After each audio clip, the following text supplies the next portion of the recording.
Welcome back, Patriots, for another episode of the Bald Brad Show, where we cover all the major news headlines you need to know about. Now, we are a conservative show that gives conservative bias, but for the most part, we just cover the news and what the heck's going on out there. And it is officially Halloween. A double chicken burrito bowl? And that's just a good investment. High return on flavor, no risk of sadness. New street corn nightmare right now, and that is Donald Trump in office. And then some of us are living the dream, and that's with Donald Trump in office. So it's kind of how you look at life, I would say. So happy Halloween to everybody in the chat that is watching this. Make sure you stay safe tonight. Do not do anything crazy. Don't get arrested. But sometimes it's not even up to you. There's a lot of idiots out there that like to drink and drive and do stupid stuff. So make sure you're just being careful. Well, let's jump right into the news here.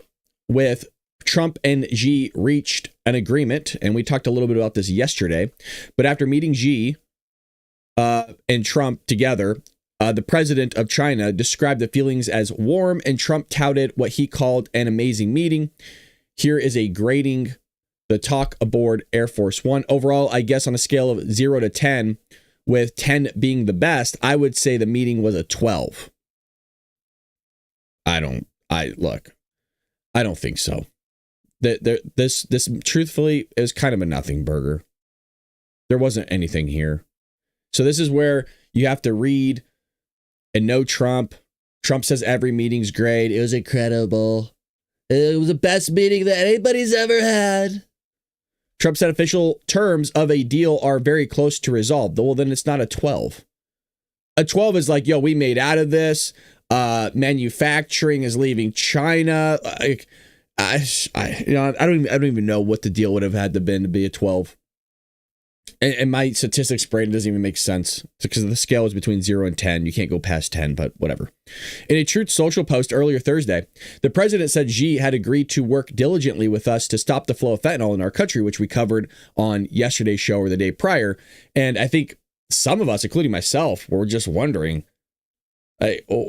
work diligently like that, and now that's going to make you do it. This meeting in a face-to-face was that was the epiphany that Xi had to stop this from happening. Really? Yeah, I don't think so. If he wanted to stop it, he would have done it already. It was the same thing with Joe Biden. If he wanted to stop the inflow of the border, he would have had done it. Sometimes and most of the time, the answer is the simple one. People just don't want to do it. That's really what it comes down to. Joe Biden just didn't want to do it. That was it.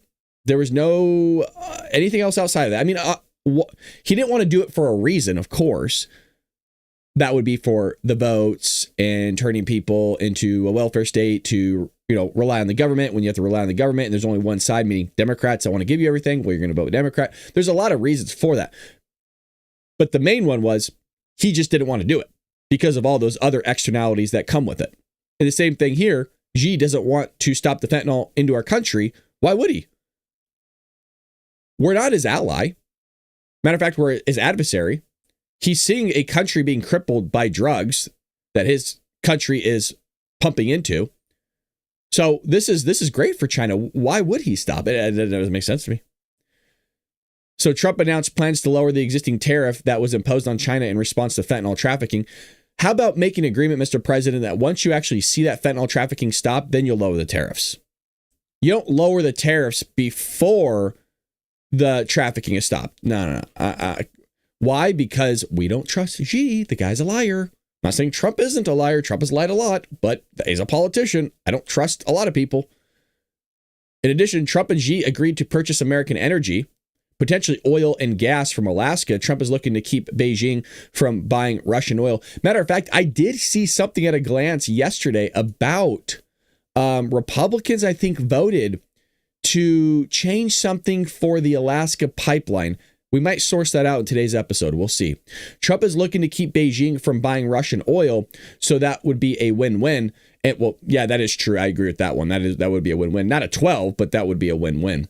On the agricultural front, Trump says China has also agreed to begin purchasing massive amounts of soybeans, sorghum, and other farm products. With that news, he encouraged farmers to immediately go out and buy more land and large tractors. We'll see.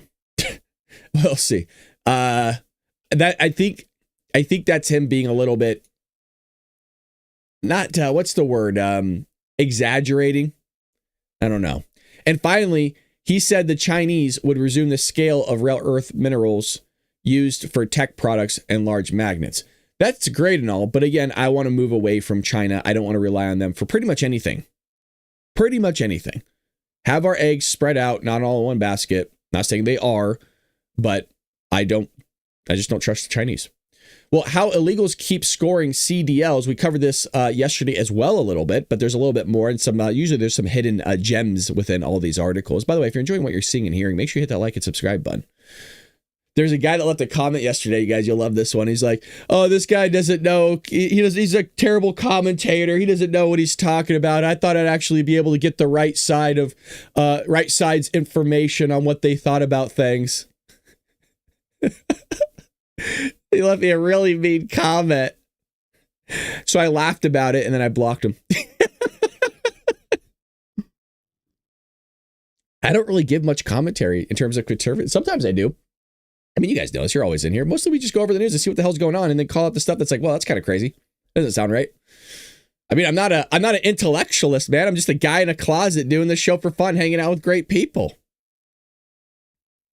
Where are we? I'm not gonna. We already did that. We already know California's screwing us. South America moves right. Here we go. This is the news. I don't want to cover the other thing. So massive political shifts are taking place in South America, including rightward shifts in multiple countries such as Bolivia and Argentina. And the Trump administration is playing a key role on several fronts. Morning Wire spoke with Andres Martinez Fernandez, senior policy analyst for the Latin America at the Heritage Foundation. We've seen rapidly changing dynamics between the administration and various political leaders in South America. Let's start with Argentina. We just saw Javier Milei party win in a landslide victory. How significant is this victory?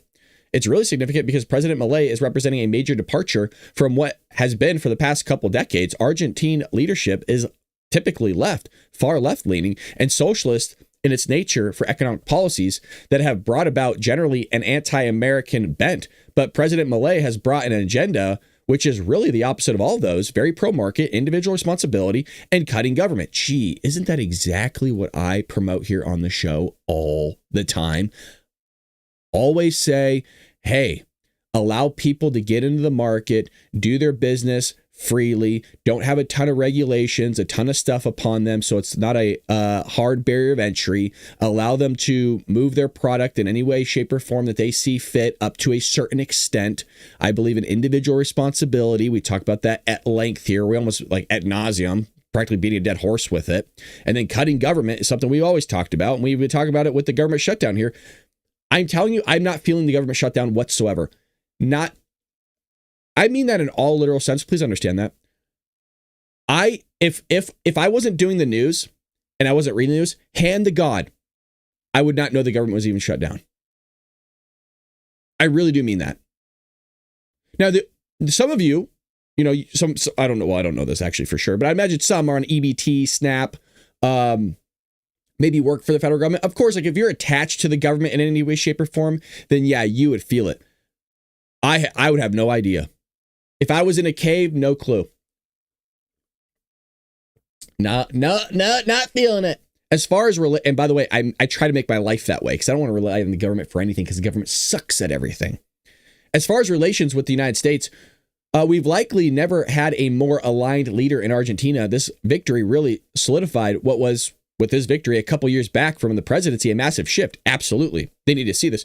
And look, you want to change public perception in South America, awfully very close to us, Western Hemisphere, and rich in terms of the type of soil, the type of goods that they're able to produce there, and we would love to trade with them. It's not that America doesn't want to not get along with people. I mean, truthfully, we're kind of like that smug sibling that's like, yeah, if you want to hang out with me, sure, I'll hang out with you. Like, but everything kind of revolves around America, whether people like it or not. But I got no qualms with Argentina turning around. That's great for the Argentine people. The U.S. recently helped Argentina with a $40 billion support package. How much of a role did that play in this election? Did we actually do that? Did Trump go through with that? Because I know we talked about that, like a week or two ago, maybe a month at this point, because time goes by fast. I think a lot of you in the chat said you weren't for this. We don't have $40 billion to just throw at another country, man. So this is one of those things I don't like that Donald Trump did, if he did do it. I don't like that.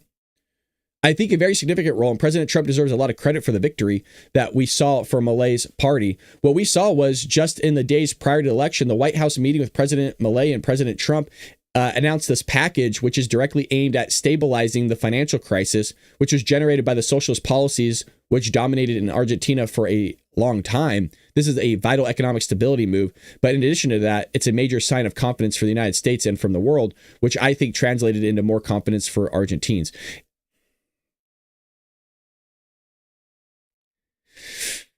So he did give it to them. Is it on loan?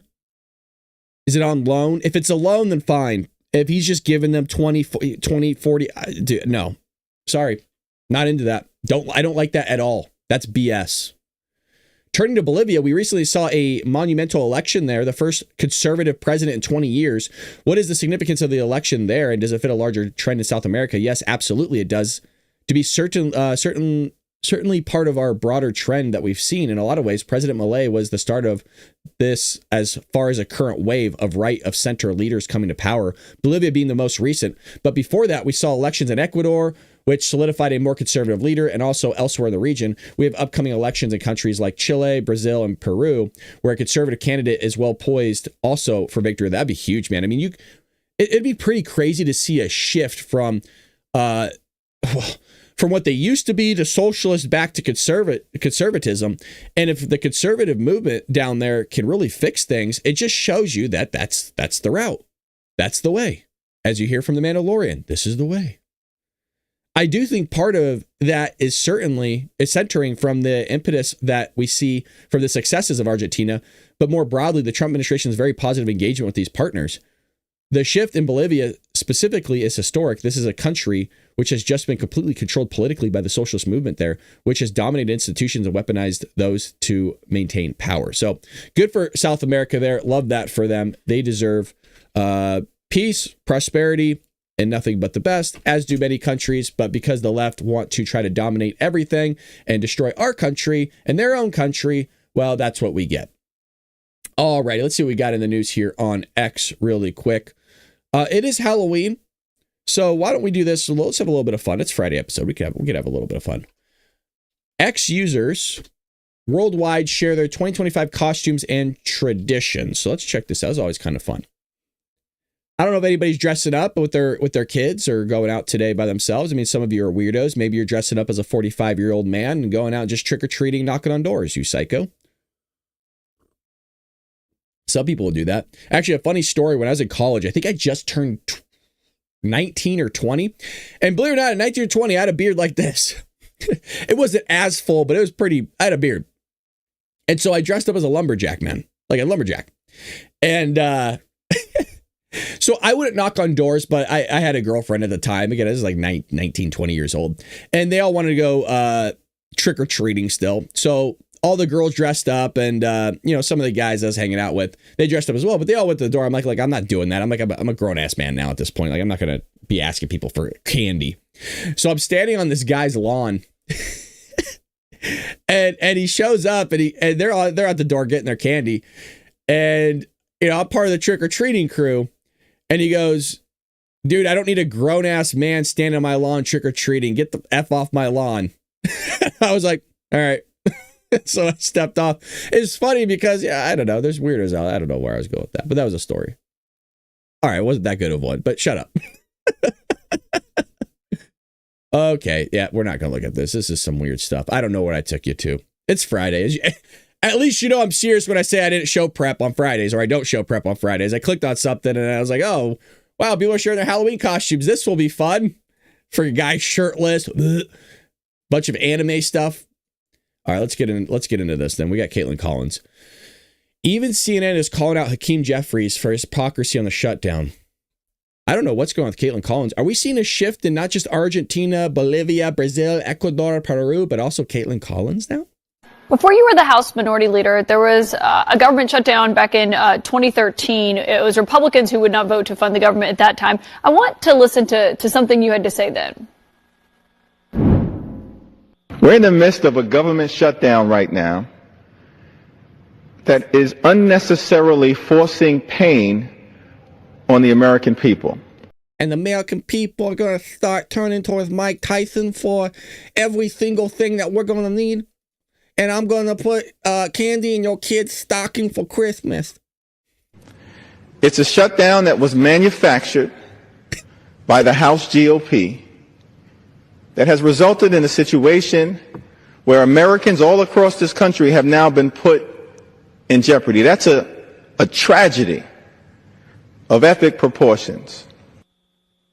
I wonder what Hakeem Jeffries of today would say to the Hakeem Jeffries of 2013 who had that message in terms of wanting to pass a clean CR so Congress could get back to work. Well, the Hakeem Jeffries of today definitively agrees with the Hakeem Jeffries of yesterday from the standpoint of, listen, we've said to Republicans, get to the negotiating table. We want to find a bipartisan path forward. We want to reopen the government. I'll tell you what, Caitlin, we're going to sit there and make differences in opinions with our colleagues over there on the right-hand side of the aisle. But outside of that, the Hakeem Jeffries of yesterday is the Hakeem Jeffries of today. And I'll tell you what, I've never packed a bigger punch, and I'm going to be ready for this fight. I don't care what Mayfield says. Mayfield, how you say his name? Floyd Mayweather? Is that what his name is? We're going to make sure we give him the right adequate medical care that he's going to need when I throw him my right hook. Dude, the guy sounds like so much like Mike Tyson, dude. It is incredible. It's really remarkable. But that's Hakeem Jeffries for you, just the hypocrisy. And I'm not saying, again, you don't see this from the Democrats, right, you guys? But the hypocrisy of this party is insane. It really, really is. If you're enjoying what you're hearing and seeing, make sure you hit that like and subscribe button, folks. It really does help support the show, and it gets conservative thought and ideas out there to new people. And as you can see, there's clearly a thirst and a hunger for conservative thought in the conservative movement, especially in South America. I got to start learning some different languages here and getting in touch with our South American friends. Well, here's some breaking news, man. I guess there was almost a terrorist attack. I don't know if you saw my reaction while we were playing that video. Let me pull this up for all of you. This morning, the FBI thwarted a potential terrorist attack and arrested multiple subjects in Michigan who were allegedly plotting a violent attack over Halloween weekend. More details to come thanks to the men and women of FBI and law enforcement everywhere standing guard 24/7 and crushing our mission to defend the homeland. But do you think CNN is going to be covering this wall to wall that we were all just helped by the FBI actually doing their job? Let's see what this says here. The FBI arrested Omar Mohammed, a 19-year-old from Melvindale, Michigan, a suburb of Detroit, along with any potential accomplices identified in the ongoing probe, said a former member of the Michigan Army National Guard faces federal charges including attempting to provide material support to a foreign terrorist organization, ISIS, and distributing information related to destructive devices. These carry severe penalties, potentially up to 20 years or life in prison if convicted. The plot said had been plotting for months to stage a mass shooting at the U.S. Army Tank Automotive and Armament Command, TACOM, facility, also known as Detroit Arsenal in Warren, Michigan. He shared detailed plans, including handwritten diagrams of the site, with undercover FBI officials or officers posing as ISIS sympathizers. The attack was timed to align with ISIS directives, but specifics on a direct Halloween tie-in beyond the weekend's heightened vulnerability are still emerging. He launched a reconnaissance drone just before his arrest on October 30th, signaling the plot was imminent. Whoa. How does this guy know all this stuff? It must have come out already. The investigation began over a year ago after said confided in an undercover FBI employee about his longstanding desire to engage in violent jihad. 2 undercover officers infiltrated his network, recording meetings and communications. The arrest happened Tuesday evening, preventing any execution. No shots were fired, and no public areas were directly threatened in the finals. This is crazy, man. Whoa. And does it say when he came into the country? Is he just a natural born citizen? It just kind of was just basically indoctrinated. Broader text here. This echoes past Michigan terror disruptions like the 2020 militia plot against Governor Gretchen Whitmer. But this one's ISIS-linked and military-focused. The FBI's counterterrorism division emphasized their steadfast commitment to stopping such threats, crediting joint efforts with local law enforcement and the U.S. Attorney's Office. Amazing job, Cash, and the FBI. Shout out to you guys over there. This could have, I mean, who knows how many lives this could have saved? And you're talking men, women, and children. Children. If they're going to pull this stunt on Halloween, this is how sick these people are, man. Sick. So good on them, dude. Good on them. Hey, ain't it nice to get some good information finally? Some nice information here from where our tax dollars are going. It just takes good people to run good organizations finally. And I'm using that term loosely with the FBI after the crap they pulled with Donald Trump. So Dan Bongino just 7 minutes ago posted the same thing, protect the homeland. Shout out to Dan over there and Cash Patel for keeping us safe. Thank God. I sleep. I'll tell you what. I sleep better at night with Donald Trump in office. I do. Now, do I want my Epstein files? Absolutely. Yeah, bringing back the Epstein files. Yeah, I want that stuff. Now, what that looks like, I don't know. And I think somebody made a really great point. I forgot who said this, but I was listening to a podcast, and what they were saying was, we're basically in a situation where even if they did come out with it, you're kind of damned if you do, damned if you don't at this point, because if it doesn't meet like the highest of conspiracy theory standards, then nobody's going to believe it in the first place. So you're kind of screwed. You put yourself in such a bad position that if you would have just released it at the beginning and said, hey, this is what we found, this is what we got, here it is, then there would still be an issue with it no matter what. But now, even if you were to release it, nobody's going to believe you. So they put themselves in a tough situation. News sites are now covering this Halloween weekend terror attack, by the way, that was thwarted. So shout out to Cash Patel. My fear, though, is that there could be others out. Well, there is others out there. Now, when they're planning on doing this, who knows? Who knows? So very, very scary stuff. House GOP whip is warning Americans the shutdown is only going to get worse. Says here, Tom Emmer says that most Americans have not yet felt the brunt of the government shutdown, but as the flights hits its 30-day mark, the Minnesota Republican warns this week it begins. Okay. So Democrats have caused a shutdown, which is causing significant pain. Air traffic controllers didn't get their first paycheck. More federal workers will not get a paycheck on Friday. SNAP benefits will lapse in many states unless they've got a governor who's trying to figure out a way to fill the gap. 42 million low-income Americans are going to be without their SNAP benefits because of the shutdown caused solely by Democrats. Now, remember, he screwed up on his wording here because it's not low-income Americans. It's 42 million low-income people. Half the people, I think it's more than half the people on SNAP benefits is illegal aliens that we saw yesterday. So he got his language wrong there, and he needs to correct that because it's not 42 million low-income Americans. It's a lot of Americans, but not 42 million. The Department of Agriculture issued a statement ahead of the looming November 1st deadline for funding for food stamps, saying that the Senate Democrats have now voted 12 times to not fund the food stamp program, also known as the Supplemental Nutrition Assistance Program. Bottom line, the well has run dry. At this time, there will be no benefits issued November 1st. It's only going to get worse. And adding that the shutdown is causing significant pain. I don't feel it personally, but some of you do feel it in the chat, and I'm sorry for that. At the same time, as much as you possibly can, do not put yourself in a situation to rely on the government. I live my life by that standard. I try to not rely on anybody. That's the goal. Because people will always let you down. It's true. People will always let you down. If you guys knew me, I'd probably let you down.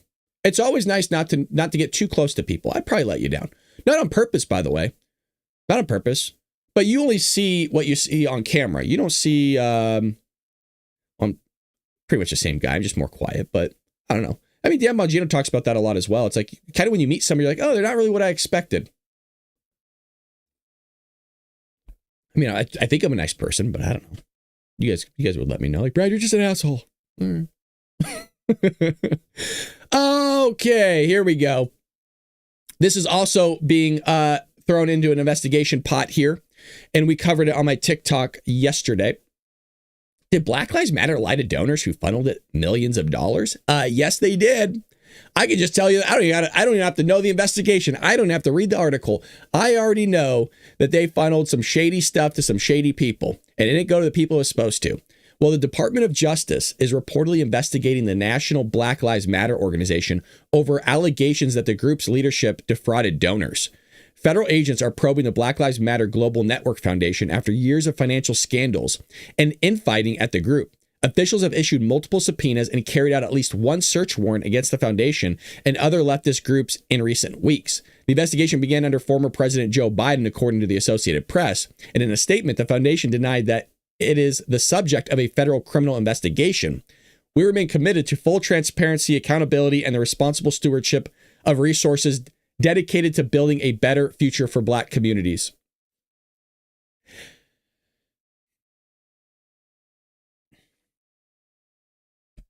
I don't think there's a single person in the chat that believes this. Not even the Black people in the chat believe that.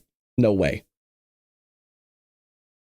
By the way, I have no qualms with Black people starting an organization and trying to raise money to clean up their communities. By the way, I wouldn't have a problem with white people doing that. I wouldn't have a problem with Asian people doing that. That's what we're supposed to be doing. And again, you don't even have to raise money. I've always said this. If we went back to our traditional way of how communities functioned in America, then you wouldn't need somebody mowing your lawn for you. You would do it yourself. Most people pay, I should say most, people pay for a gardener $25 a month to mow it a couple times, $50 a month or whatever.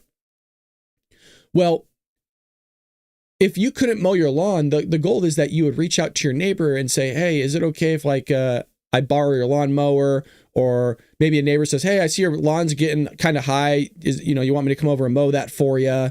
To help out. It's not that you would be doing it every weekend, but every once in a while would be nice. So what I'm bringing up here is there's nobody in that entire community that can go out there in their own actual community, pick up the trash, clean up the streets a little bit. I don't know, maybe buy a couple bags of that asphalt that kind of hardens for a little bit to fill some potholes. You're talking millions of people, and not one of them could get out there and do it. By the way, there's a business venture right there. There's guys who make millions of dollars off YouTube. And what they do is they go into these communities and they mow it. Matter of fact, it's a Friday episode. Hell, why am I even talking about it? Might as well show you. They'll go in these communities and they'll clean it up. So there's these guys that mow lawns for free. And here's an example. This guy, SB Mowing, I've actually seen quite a bit. In the pool that every And let me get one of his popular videos here. And what he does is he goes out and he cleans up people's yards and stuff. So let me see a good one here. Yeah, here's one. Now this is a nursing home, but this is kind of what I'm talking about. Do you own this house? Oh, you're just chilling here? Yeah, I live across the street. Is it vacant? Yeah, it's been vacant for like years. I have a YouTube channel where I clean up overgrown yards for people for free. And so I was thinking about doing it, but if it's vacant, I might just do it for the neighborhood, Yeah, no, it's vacant. I know the lady was in a nursing home for a long time, and it was just her, so. And she still owns it though? And just doesn't get cut or? I think they have a family member come once every 3 months, maybe. Oh, jeez. I was gonna say, it looks like it's in pretty bad shape. Yeah. Well, I appreciate it. Thank you. So this is what he does. This guy gets millions of views, man. Millions of views. And it's great work. And all he does is time lapse. This is what he does. Now, my question is that rather than blaming the system, what is stopping and again, we're talking about Black Lives Matter, but you could do this with any race, right? Because race doesn't matter, to be honest. You guys know my thoughts on that. It literally has nothing to do with anything. What is stopping say, a young black kid or an adult from using a phone and going out here and mowing people's lawns and posting it on YouTube for free, by the way. Not to mention, do you know how fast that channel would grow? Because it's so rare to see somebody do something like that from the inner city. And he's out there trying, and you could just broadcast that and say, hey, I'm in the inner city. I'm trying to better my life. All I have is a cell phone. I'm posting a video online because I want to get out of this area, but I also want to clean up my neighborhood. I would love for you guys to support me. Dude, I would be so behind that. I would be so behind some young man trying to get himself out of this area, and he's doing it, and he's out there. By the way, that ain't easy work. Any man or woman that has done yard work, and I've done yard work like this. Oh boy, have I done yard work like it. And Dad, I don't like that. Daddy don't like that one bit. But at least he's busting his butt. So he's killing two birds with one stone, trying to help himself out and get out of a rough area. I mean, I think everybody in here would support that. Why is it you don't see it? Why? It's always the system, right? It's Donald Trump's fault. Oh, Donald Trump's Donald. They can't get a cell phone. They all have cell phones. They have nicer clothes than I do. Well, why can't they do something like that? And by the way, that goes for white people. What's stopping them? Because a lot of white people are in poverty, by the way, more than black people. But since we're talking about Black Lives Matter, let me use this guy. I mean, it's up there in the millions. Yeah, 7.9 million. You know how much money this guy probably made off this one video? I can't even tell you. It's mind-blowing. Mind-blowing. So there's 3 million subscribers. But people go, oh, well, he's a white guy. That's why people watch him. No, people watch him because he's doing good work, and people like to see a transformation in things and people. Meaning, your situation, if you are in poverty, and I'm going to go back to this, not only are people watching a transformation in real time of watching landscape being changed and renewed, but people are literally watching an individual be transformed and change their life in front of their very eyes, and they feel like they're going to be a part of it. They feel like they're helping change your life for the positive and the better, which people love to do. People love to help people, and just by them watching it, they're willing to take the time out of their day to do so. But remember, it's Donald Trump's fault for everything, by the way. Donald Trump's fault. So anyways, the Black Lives Matter Foundation received a cascade of donations following the death of George Floyd, a chronic drug abuser and repeat criminal during his arrest in Minneapolis in 2020. The foundation received an estimated $90 million in contributions following Floyd's death, which kicked off nationwide protests and riots over alleged systemic racism within law enforcement that resulted in over $1 billion. But now, as we saw from Dark MAGA last night with Nick Shirley, all of a sudden they want the police back. I thought the police were racist. I thought the system was inherently racist to oppress black people, just beat the crap out of them like they're Rodney King. That's what I was told for years. That's not what I think. That's not my opinion. That's not what I'm saying. That is what they said for years. All of a sudden, it was like Democrat after Democrat. No, we need law enforcement out here. Like, we need them. It's like, but these are black people saying it. The same people that were just complaining about the law enforcement before for police brutality and racism. Now, all of a sudden, want law enforcement back. Odd. Well, Black Lives Matter caused over $1 billion in damages. I couldn't name you a single person that got arrested for that, by the way. Couldn't name you. No criminal charges have been filed in the investigation into the foundation or related groups. The investigation itself is part of the Trump administration's effort to probe potential illegal activity within leftist organizations and identify financial interests behind violent riots spurred by political agendas.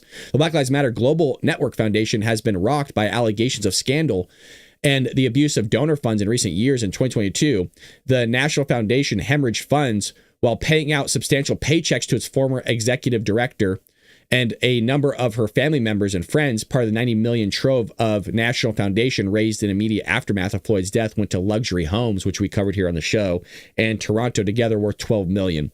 And they're one of the homes or multiple homes they were saying was for the black community, even though they were, I believe they were in white neighborhoods. And they were saying that it was like one of these homes was like a creator, like it was it was to help black creators make music and help black influencers. But we're going to throw parties here. It was some weird thing. I'm reaching back, obviously, a couple years ago, but obviously it was a bunch of BS. Another just a lot of money. $11 million was paid out for contracts, air quotes, many of it which went to companies run by her family members. Oh, for instance, her brother, a graffiti artist, which received $1.6 million between two companies for providing professional security services. Oh, boy. Oh, it sounds like Gavin Newsom. He does the same thing with all his elite buddies. Hey, let's go ahead and start up a nonprofit to fix this homeless crisis that's taking place. Here's a few $1 billion, buddy. Don't worry about it. I would love to see all the conflicts of interest Gavin Newsom has, sending money to all these people. So that's a thing. There you go. Now, we did cover that in the past. It's not new that there's an investigation going on, but it's nice to see that still going on and maybe being handled a little bit differently now that Donald Trump's in office. So that's a blessing. We have Karine Jean-Pierre. Sideshow Bob's back in the news. Now, that was mean. I apologize for that. That was mean. I will say, I saw her with straight hair recently. She looks better this way. Yes. I know. Yes, it surprised me too. She actually looks better with her hair like this. The straight hair was not the thing. It wasn't it. I think Karine's pretty, but that's everybody's different. Okay. I think she's not a bad looking lady. Former White House Press Secretary Karine Jean-Pierre has drawn sideways glances and harsh commentary from a number of her former colleagues since she began a whirlwind media tour to promote her new memoir. Jean-Pierre has shocked a series of interviews across multiple networks as she has steadfastly continued to insist. Everybody ready? Even after leaving the White House, that then President Joe Biden was fully aware and competent up to his very last days in the Oval Office. I'm telling you, these people had to sign some contract with the devil, man. There ain't no way that all these people think that Joe Biden was fully aware and competent. So now it's the people that have talked to him 2 times in like 4 years. Kamala Harris, literally just yesterday or 2 days ago, said, yeah, no, he was fine. He was sharp as a tack. The guy he's the smartest guy in the room. Yeah, the guy was lively. And then now you got Karine Jean-Pierre still pushing this nonsense. As she travels from show to show and network to network, Jean-Pierre has continued to insist that she saw nothing concerning before the disastrous CNN hosted debate between Biden and President Donald Trump. She saw nothing concerning. You know how many videos I posted about Joe Biden? Oh, no. Okay. No, we're doing it. I'm going to show you everything really quickly before the debate with Donald Trump. And what we're going to do is we're just going to look really quickly at a glance, just nothing crazy. You know, we're not with him every single day like Karine Jean-Pierre is. And I just want to take a little peek under the hood and just double check to see if there was anything out of the ordinary with Joey. Okay, so here's one clip really quickly. Healthcare. Barack and I think it's a right for people to have bad health care. That's him hitting a golf ball backwards. Hold on. People think I'm joking when I say this. Remember how I used to have that intro that he looked for dead people in the crowd? For like 4 years, I had the same intro on the show every single day. And I always say he fell up a flight of stairs, hits a golf ball backwards. I was being serious. That was him hitting a golf ball backwards. You'll never probably see that in your lifetime. This is the only time. I'm going to start this whole thing over again. Barack and I think it's a right for people to have bad health care. I'll lead an effective strategy to mobilize true international effort to pressure. What must be what? It's estimated that 200 million people have died, probably by the time I finish this talk.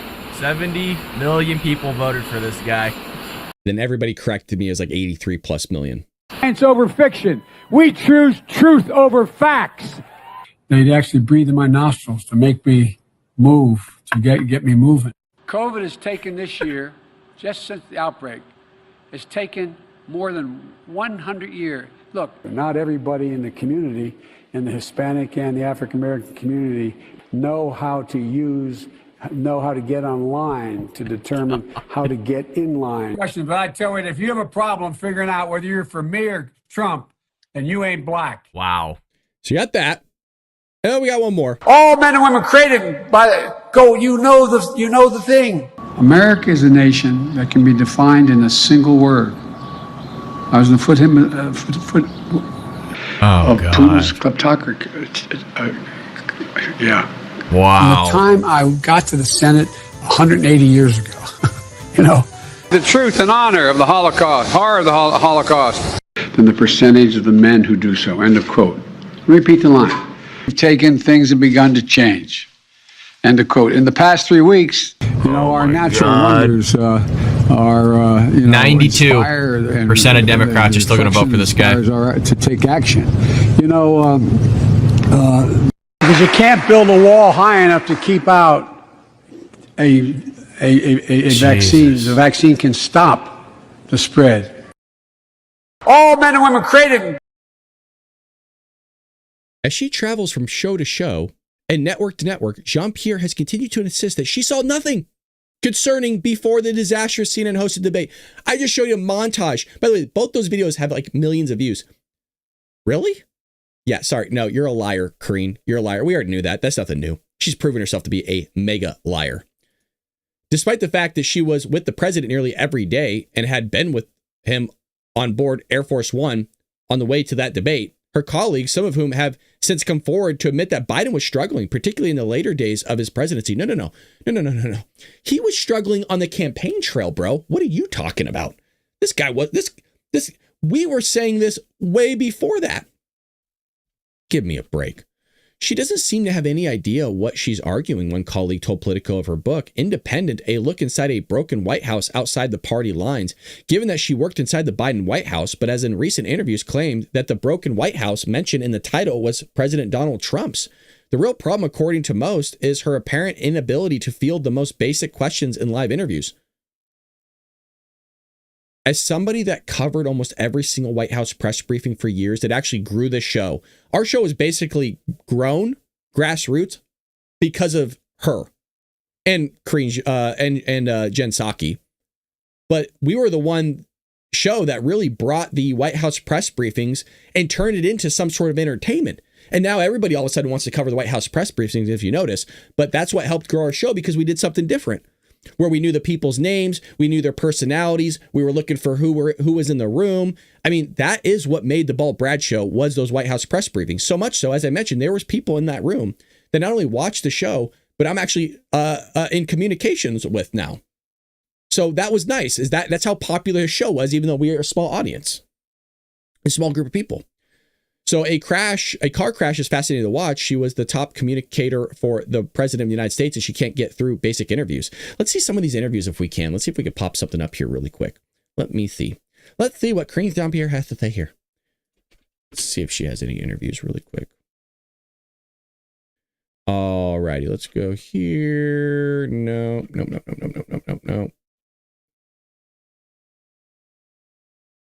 Let's see what these guys are saying. So this is Will Cain. He's a pretty good show.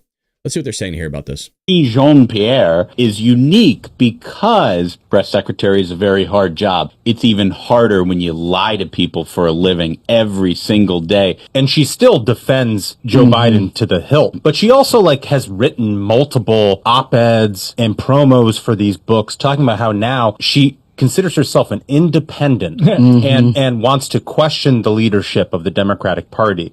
And it's but you're defending the biggest failure in modern Democratic politics to the hilt. So where exactly is the positioning of this thing? It makes no sense. Yeah, I mean, I agree. Let's go through a few of these.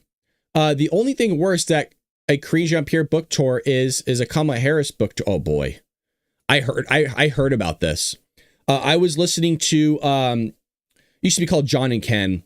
One of them retired within the last 2 years, but that he mentioned this interview, and I just stumbled upon it. And this was literally yesterday. So I heard that Jon Stewart's reaction here is pretty hilarious. I believe he was fully competent to serve. Do you really? Yeah, I do. That surprises me, actually. No, I do. But there's a distinction to be made between running for president and being president. What's the distinction? Well, being a candidate for president of the United States is about being in a marathon at a sprinter's pace, having tomatoes thrown at you every step you take. That sounds lovely. Yeah, it's more than a notion. Get involved in public service, ladies and gentlemen. And to be the seated president, the sitting president, while doing that, it's a lot. It's a lot. Yeah. I think it's a hard case to make for people that he didn't have the stamina to run, but he had the stamina to govern. Because I think most people view the presidency as a marathon run at a sprint with tomatoes being thrown at you in terms of governance. I believe he was fully competent to serve.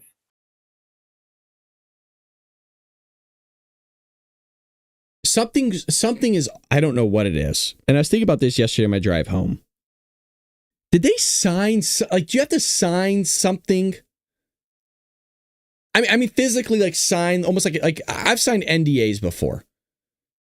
You know, we do things outside the show that we don't ever talk about. I've signed NDAs before about all sorts of things. Did she sign something here where she, during Joe Biden's presidency, that she and Karine and others are they're not allowed to say that the guy was melting? I just love Stuart's reaction. Oh, that's surprising. No pushback, really. See, I told you she had straight hair. She looks different, dude. I told you I saw her with straight hair. She looks so young, by the way. She looks like a college student almost. Isn't that crazy?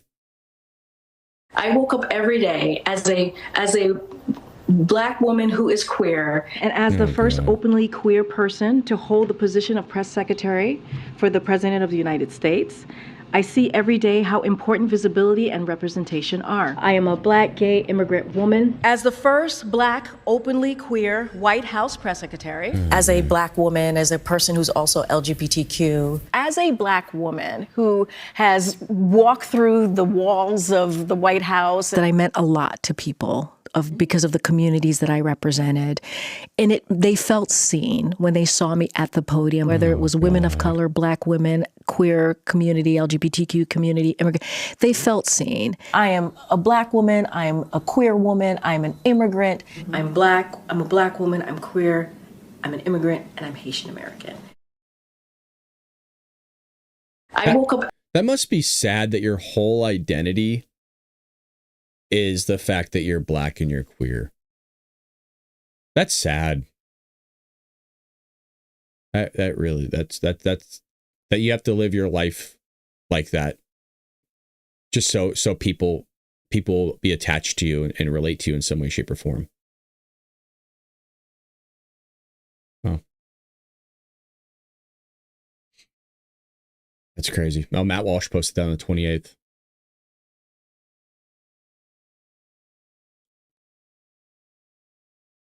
See what Caroline has to say about this. Due respect to my predecessor, she is one of the main culprits of the greatest cover-up and scandal in American history. She took the podium every day and lied to the press about the incompetence of her boss. And on this book tour, she continues to lie. She said this past week that Joe Biden would still be up for the job if he had, God forbid, been reelected in November. She actually said this week as well on a podcast that Joe Biden did more press engagements than President Trump currently does now.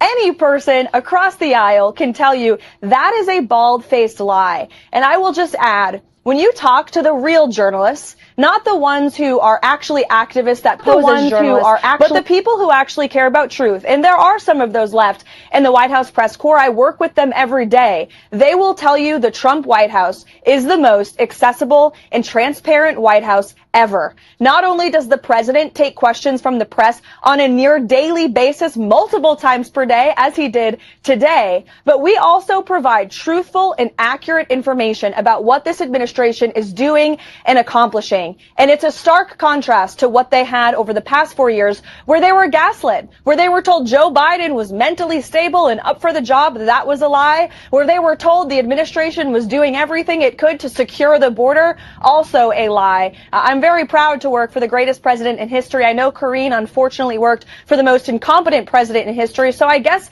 she has a reason to be bitter, but being bitter will not sell you books, Jesse. Damn. She's good. She is good. She's grown a lot in this past 9 months. So, Craig, I think Craig's right here. Craig says, Brad, they all sign on the dotted line. All Luciferians must pledge to never expose their demonic comrades. Penalties range from beheading to disembowelment, although the point is betrayed equals death. I think this is something I've come back to quite often. And I don't know if truthfully, it's been happening since the first Trump assassination attempt, but I think has just really grown more and more since Charlie Kirk, that, there's never been, I've seen real evil, right? 9/11 happened. Don't get me wrong, but it's just like that revisiting of it. You read it in scriptures. There's a difference between reading something, but also seeing it with your own eyes. I've always said, you don't need to live in somebody else's shoes to fully grasp and understand it. That's not totally true, but in terms of a holistic viewpoint and getting the most you could possibly can, you don't need to go through the Gulag or the Holocaust or be in the 9/11 Twin Towers when that happened to really understand the magnitude of it. But if you're trying to get the emotion, the feeling, and the rawness of it, then absolutely you'd have to go through it, but you don't need to go through it to understand it and grasp the majority of it. So, with the evil that we've been seeing for the last so many years, if not decades at this point, it just feels like the evil is like building up. And I don't understand why people want to lie all the time. And you see this in TikTok debates quite often. There's just people that debate to win it. That's the purpose of a debate, is to win, correct? And that's why I don't like debating, because I'd rather have a conversation. I always like to go in and just say, hey, where are you at on this? Let's find some common ground, because most of the time people actually do agree on things. It's just how we get there is what they disagree on. But people just lie constantly, or they're stupid and they don't want to admit when they're wrong. I admit when I'm wrong all the time. It happens at work. I teach statistics. Folks, when you're teaching a hard and difficult concept and you're trying to think of 5 steps ahead to make sure you're on pace, to make sure people are paying attention, to make sure you're answering questions appropriately, you're going to make mistakes in your mathematical calculations. It's just going to happen. And you have to bite on it. You got to just take the hit. And it's embarrassing to do that in front of 30, 40 people, but you got to do it. And for some reason, people don't want to admit when they're wrong. I've been wrong a lot of times here on the show. You guys have even corrected me in the chat before. And it's just, I'm a person. I'm a human being. I'm going to make mistakes. I don't do it intentionally. But I think there's evil out there, man. And I think it's growing. I really do. I think it's growing. Well, during Biden's border crisis, Democrats gave illegals 40% more for food stamps than Americans.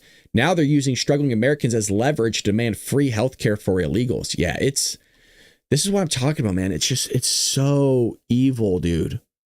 And gross. City says each migrant will get approximately $12.52 per day to purchase food and baby supplies.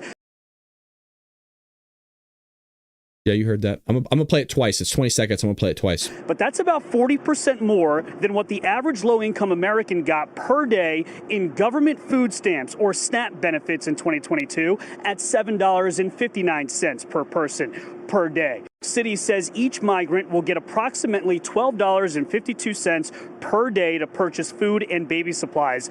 But that's about 40% more than what the average low-income American got per day in government food stamps or SNAP benefits in 2022.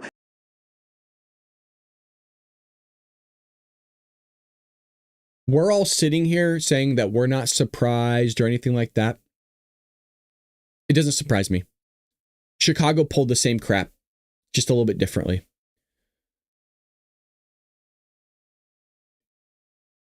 Democrats love this. It's the craziest thing to me. They love it. You're really giving it to Trump, you know what I mean, through something like this. You're really showing Trump, oh, that freaking orange Cheeto man. You're showing him that authoritarian fascist, that Nazi sympathizer. Oh, we're really showing him.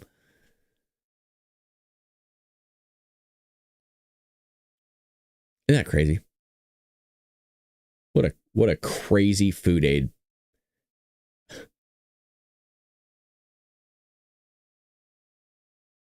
We're so ass backwards as a country, man. We are so ass backwards. I say it all the time. It really is mind blowing. Let's end with this nice clip here. We're gonna end with this one because I want to end on a good note. And let me make sure that my big old head's not in the way here.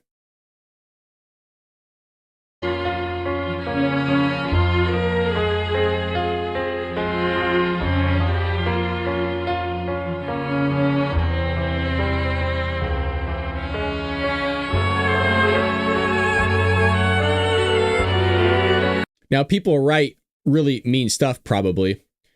But I just checked CNN, MSN, DNC, and NBC. They're not covering this. First Lady Melania Trump just comforted a little girl in tears frightened by Halloween decorations. Or the fact that, the president's right next to her. One or the other. But it's you see that little cute thing running by? Look at her. The little fairy costume. You see her run? It's so this girl right here, watch her run away. It's so adorable. She's like, yee! She got some nice candy. She's out.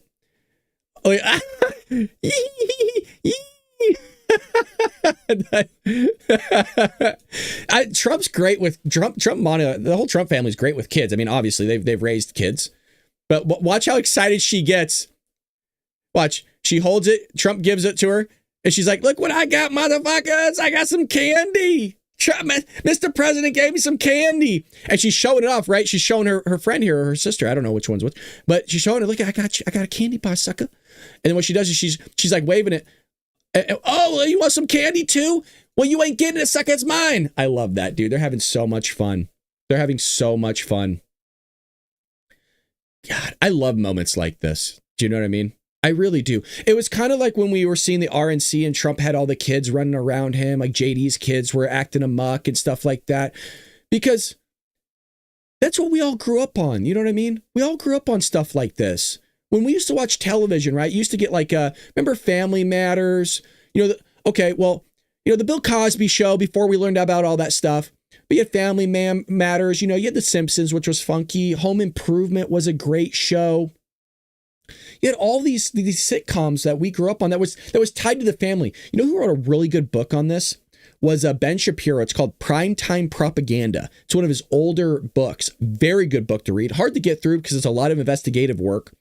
But he interviewed all these people. So if you don't know, his mom worked in Hollywood. And if you ever seen the movie Matilda, that lead actress, the one that played Matilda, I think is his cousin, if I have that correctly. So he grew up in that sphere. And what he did was while he was at Harvard or when he graduated Harvard, before he did a show, he put on a Harvard cap and was interviewing all these producers, directors, all these elites in the entertainment industry.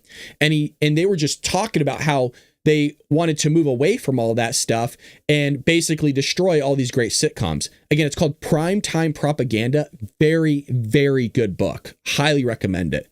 And it goes through Hollywood and that was when Ben Shapiro, I think I don't want to say at his best because Ben Shapiro's great. But in terms of investigating, obviously he wouldn't be able to do something like that now because he's, everybody knows who he is. But in terms of like going in the nitty gritty and getting down, that guy, that's one of his better books, I think. And then he moved into more philosophy and stuff like that. And, all his books are great, but in terms of hierarchy, phenomenal. Just a lot of effort and work went into that one. So I love these wholesome moments. It's just nice to see because this is all they are. They're family people, man. He's an entertainer and people on the Democrat side of the aisle forget that we could see through it. Do you know what I mean? We could see through the showmanship. We could see through the BS. We could see through all of it because we know the type of guy that he is. And same Melania, they're just human beings passing out candy. And, they're going to be upset over this. They're going to spin this and say, oh, look, she's making a black kid cry. Oh, the racism runs deep, blah, blah, blah. And Trump's looking down at her. He's clearly concerned. Let's see if we can find more of this. Hold on one second. I want to see if we can find a little bit more of a clip here for this. One moment. Oh, you remember this one? You remember this one for the first one? I think he puts it on his head.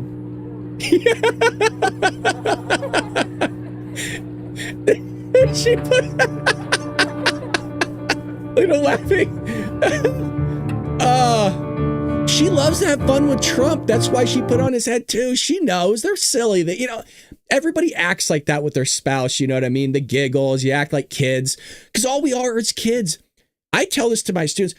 Look, we're adults, yeah, but look, we're kids at heart, man. We're just grown. We're grown freaking people, and we like to be silly and cute. You know what I mean? Everybody does this with their spouse, and you like to play and stuff like that. You know. Oh, here's another one. We'll go through a few of these. I'm enjoying this. It's wholesome. It's Halloween. You know, we're a community. I like seeing the president like this. Look at this. He's doing it again. She loves it. She put her hand on him. She loves Trump, man, and they get along so well. You could just tell. And she starts laughing. She's laughing. She thinks it's great. See? You know, Trump just laughs. I'm not saying, oh boy. I'm not, you know what? We're in a good mood. I was about to show you Joey. We're not going to do Joey dealing with kids. Okay. We're not going to do that. By the way, shout out to the Spider-Man costume. That's my favorite superhero. I don't want to get flagged for copyright stuff. I love this.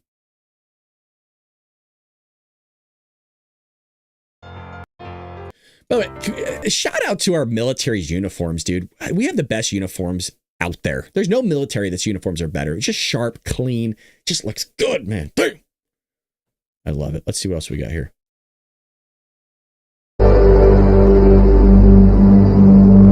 These are fun costumes. I love this.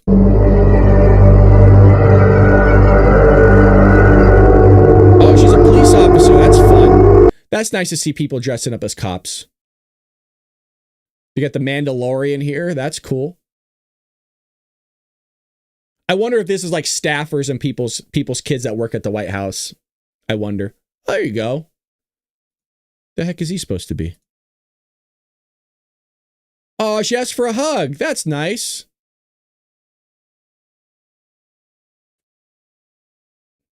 Isn't this great? I think we'll end it on that one. Giving the hugs to the kids. You know what I mean? They're just people, man. They're just people. And this poor guy had his life threatened multiple times, still does. And she gets berated. And they're out here not receiving a paycheck, actually donating money, making the White House better, uplifting it. And that's all they get is a bunch of grief. Best president in American history right there, folks. And we get to live through that life. We get to live through that timeline. Man. That's a blessing. I mean, it's a blessing that we wake up every day, but that we get to live through this timeline with Donald Trump. 3 more years, folks. Pretty damn awesome. 3 more years. I feel like we got to continue the show for at least till the Trump presidency is over, right? I feel like if we were to stop doing the show, it would be only fitting that we finish this right with Trump. I don't think we can end February. I know I'm a read in the wind on this, but I don't think we could stop the show in February, folks. I don't know. It's moments like this that I feel like I got to finish it out.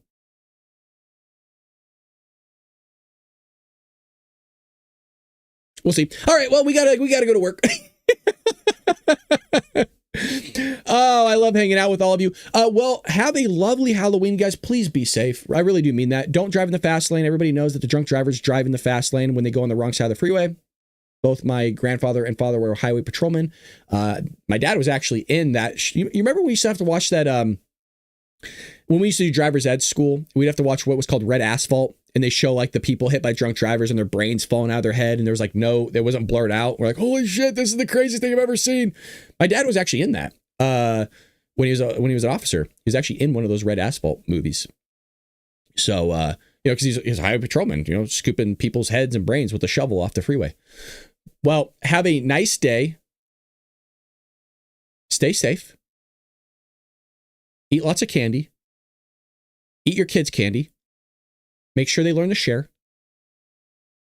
And maybe you should teach them about a little bit of what the Democrats are doing. Maybe that you take most of their candy as the immigrant, and then they don't get as much candy as the American. And you could do it that way. You could teach them that way. I think that's great. Yeah, no, that's what they want. So you could teach them a little bit of politics right there. Take most of their candy and say, this is what Democrats are doing. Is this what you want? Is this what you want? You want less candy? Well, it goes to other people. You should be happy about that. All righty. Well, I hope all of you have a lovely weekend. And yeah, the dad tax, except it's the Democrats' tax. Pray for this country. Pray for Donald Trump. Pray for America. Pray for, which I already said, pray for other countries. Just pray for everything, for the love of God. Read your Bibles, read your scriptures. And folks, I'll see you on Monday here on the Bald Brad Show. Take care.